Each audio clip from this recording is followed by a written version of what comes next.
Continuamos con nuestra serie de charlas para ADN Sur TV. En este caso nos acompaña el contador César Herrera. César es docente, investigador de la Universidad Nacional de la Patagonia San Juan Bosco, de la Cátedra de Finanzas Públicas.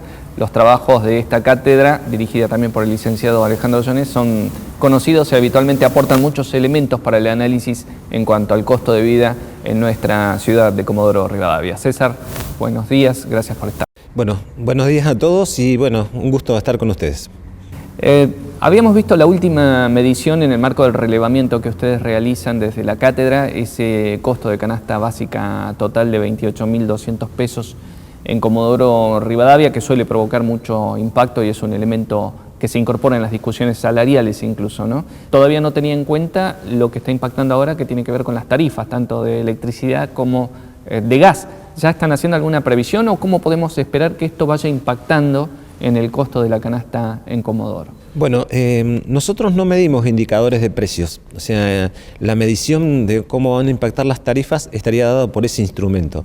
Lo que nosotros medimos es una canasta básica alimentaria y a partir de la variación de los precios de los alimentos y de las cantidades que debe consumir un adulto como para realizar una tarea normal y rutinaria entre 2.000 y 3.000 kilocalorías día. Entonces, a partir de ahí, estimamos la canasta básica total.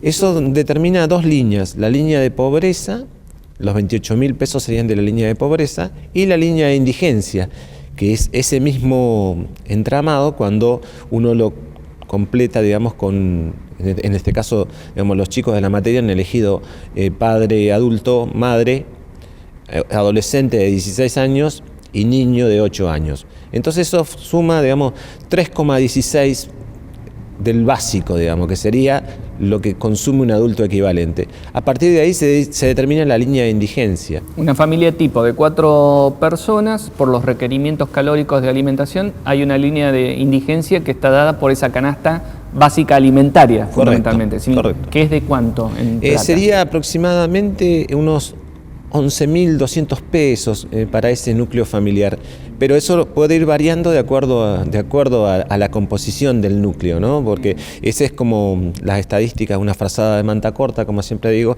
y esta es una familia que los chicos han determinado como representativa, que no condice con los hogares tipo 1, 2 y 3 que solía hacer el INDEC hasta que publicaba esta estadística a nivel nacional. Bien. Chequeo con respecto a otros lugares del país da muy parecido a Neuquén, y da muy parecido, digamos, a algunos que se están haciendo en Buenos Aires. En otros, el otro día leí una del Fiel, la encuesta da muchísimo menos que lo que nos da aquí en Comodoro Rivadavia. Pero ahí tiene que ver el grado de dispersión que hay entre las distintas metodologías que hacemos nosotros en función de lo que se denomina ahora jocosamente el apagón informativo que ha generado el INDEC a partir de no publicar datos, por lo menos durante todo este año. Pasando en limpio, entonces, hasta ahora tendríamos una línea de indigencia en Comodoro Rivadavia situada en los 11.200 pesos, es decir, la familia de 4 integrantes que no supera ese ingreso estaría por debajo de esa línea, y la línea de pobreza 28.200 pesos mensuales. ¿Está bien? Ahí en la canasta básica total sí incluimos la estimación, digamos, de lo que se consume en materia de servicios, o puede ser un alquiler, otros elementos que componen. Se llama técnicamente inversa del coeficiente de Engel, porque, digamos, Engel es un economista que habla sobre esos temas, pero en la práctica, para explicarlo fácil, es como una regla de 3 simple. De la encuesta de gastos e ingresos de hogares lo que sacamos es cuánto consume en alimentos un hogar en la Patagonia, cercano al 30%. Si el 30% es para alimentos, el 70% es para el resto. Y ese resto es la multiplicación que nosotros hacemos para estimar la canasta total. Ese resto es lo que llega a sumar los 28.200 pesos. Ahí está claro. Bien, y esto, hay pocos sectores laborales, también esta es otra parte de la investigación, que superan el ingreso mensual promedio por encima de ese valor de canasta básica total aquí en Comodoro. Claro, nosotros hemos accedido a datos generales, y entonces tenemos los datos del sector privado.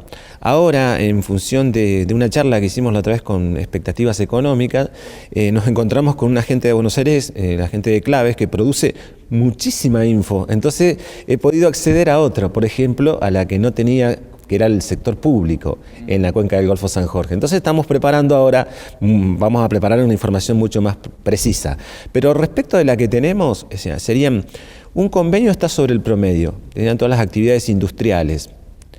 3 convenios están por arriba. En orden serían las actividades financieras, todos los empleados bancarios y de financieras, las actividades que realizan el sector de agua, luz y cloacas, o sea, todos los gremios asociados a la SCPL, y la actividad de petróleo y gas, extracción de petróleo y gas, que son todos los petroleros y conexos.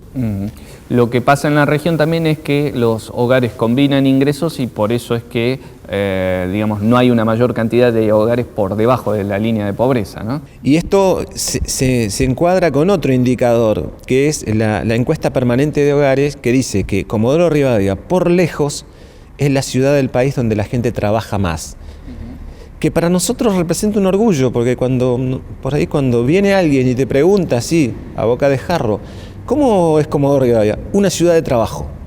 Entonces vos decís, bueno, está muy interesante esa autodefinición que tenemos los comodorenses nosotros mismos, pero la población económicamente activa, que son personas que están trabajando o que buscan activamente trabajo, encuentra que el 50% de esa población económica trabaja más de 40 horas por semana.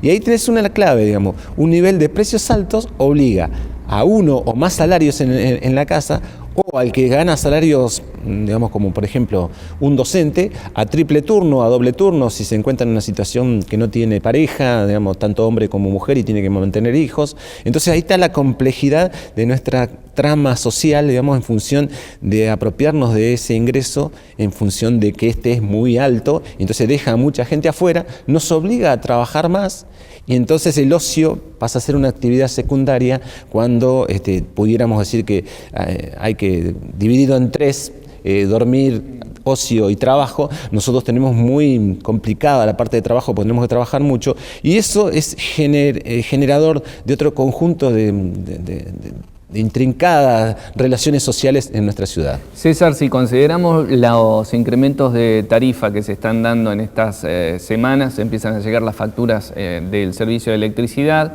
del servicio de gas, con aumento, en el primer caso van hasta el 70% para el consumo residencial en lo que hace a la factura de luz, en lo que hace a gas, aquí en Comodoro alrededor de un 500% o más inclusive, ni hablar en lo que tiene que ver con el comercio, que son impactos mucho más altos. Y observamos al mismo tiempo, por otro lado, lo que son las discusiones paritarias, limitadas a un techo por debajo del 30%, lo que podríamos estimar es que para el segundo semestre estas mediciones que ustedes hacen arrojarían un costo de canasta básica total mucho más alto, por lo cual la línea de pobreza se eleva y podríamos ya proyectar que va a crecer la cantidad de hogares que caen por debajo de esa línea de ingresos. Sí, clarísimamente. El tema de las tarifas impacta doblemente, como vos decías en tu pequeño relato. Impacta en función de lo diario nuestro, digamos, el agua, el gas, las cloacas, la energía eléctrica, pero también impacta, digamos, en los comercios, con lo cual se promueve una elevación de los precios de los que estamos consumiendo. Nosotros hemos hecho otros trabajos que no son tan publicitados, pero que uno de ellos me gustaría comentar, lo que es el coeficiente de Gini, que mide la desigualdad en nuestra ciudad.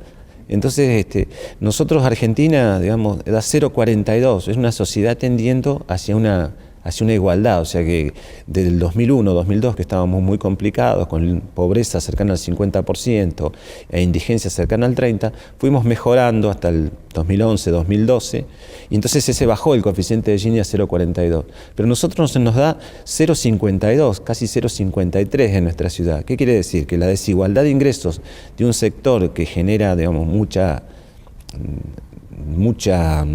salario y derrama hacia los demás, nos genera que tengamos personas que no alcanzan, digamos, ni siquiera a cubrir las necesidades alimentarias. Entonces esto, en un esquema de pobreza por dinero, que sería la línea de indigencia, la línea de pobreza, es decir, cuánto atrapo, nos debiera ocupar más en el sentido de que cualquier necesidad que no está satisfecha, por ejemplo, no sé, el agua corriendo, digamos, de cloaca corriendo por las calles, genera, digamos, que bacterias estén ahí y nos generan problemas de salud.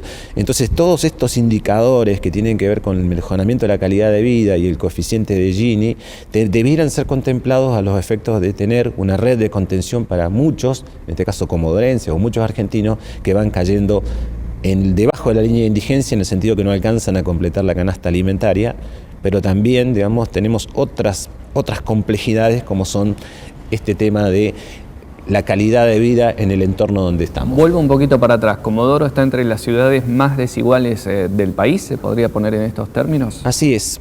O sea, nosotros medimos con respecto a Trelew y Trelew está cerca de la media nacional. Entonces, ¿qué quiere decir? Que entre los que menos ganan y los que más ganan, ahí está, la pirámide está como achatada. En cambio acá, entre los que menos ganan y los que más ganan, la pirámide está como alargada y esto es el coeficiente de Gini. Y hay un análisis, o en ese trabajo se analiza también las cantidades o la proporción de población que queda en la parte más alta, que sabemos que siempre es más baja la proporción, ¿no? Pero esta medida, ¿en qué porcentaje de la población queda en la parte más alta con respecto a la que queda en la parte más baja? Eso lo mide directamente, la población está dividida por deciles, y entonces el decil más alto es el 25% aproximadamente de la población, y los otros dos que le siguen, llegamos a un 45% de la población, o sea que 3 de 10 se acaparan el ingreso salarial, casi el 50%, y 7 de 10 se contentan con el otro 50%.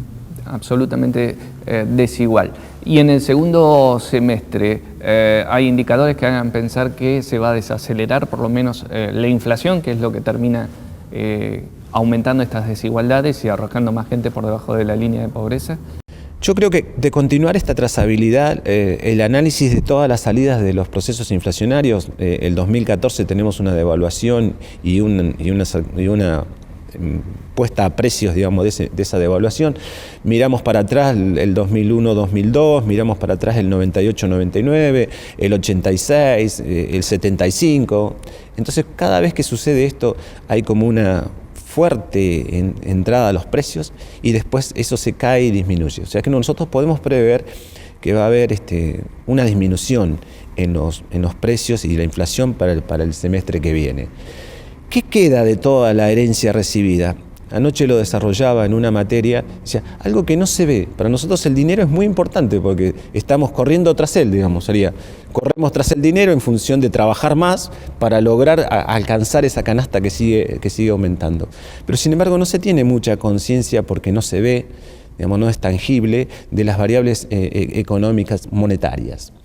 Y en la parte nosotros hemos arreglado con los holdouts en 10.000 millones de dólares, pero tenemos una base monetaria que alcanzará los 40.000 millones de dólares y le debemos a los bancos cerca de 30.000 millones de dólares de deuda de corto plazo. Es como que yo me estoy financiando con el usurero, si estuviéramos en mi casa, gasté todo lo que tengo y estoy financiándome de corto plazo complejamente. Que esto es lo que está pasando en todas las provincias patagónicas, Chubut 362 millones, Río Negro 700 millones, y le está pasando al país. Eso, ¿sabes cuánto es? 30.000 millones de dólares que tenemos de deuda de corto plazo con el sistema financiero. Entonces, ahí tenemos un tema que no ha sido resuelto y se llama LEVAC, que para el común le suena, digamos, así como es algo muy técnico, pero en definitiva, digamos, ese es el gran tema que tenemos a resolver. Y es lo que acota cualquier posibilidad de crecimiento, por otro lado. Y acota cualquier posibilidad de crecimiento, pero también lo que hace es que si ese dinero se vuelca, el tipo de cambio va a subir nuevamente y nos vamos a encontrar ante otro aceleramiento de los precios. Entonces, seguir con mucha precaución el tema a los efectos de ver cómo se sale, que a mi juicio la única manera es como está haciendo Chubut, Río Negro, Santa Cruz, Neuquén, Tierra del Fuego, que es cambiar el endeudamiento de corto plazo por uno de largo plazo, pero el tema es que son 30.000 millones de dólares y no los 10.000 que le debíamos a los holdouts. Y todo esto está dado ¿para qué? Para recién empezar a recibir las inversiones, se supone, el año que viene. Entonces, estamos ante una coyuntura que lo que dice la teoría económica es que la inflación va a bajar, pero alerta con las variables monetarias, fundamentalmente con el estado del balance del Banco Central. va para largo, podemos decir, y por ahora hemos tenido un termómetro bastante preciso de la realidad económica, tanto local como nacional. César, muchas gracias. No, gracias a ustedes, muy amables.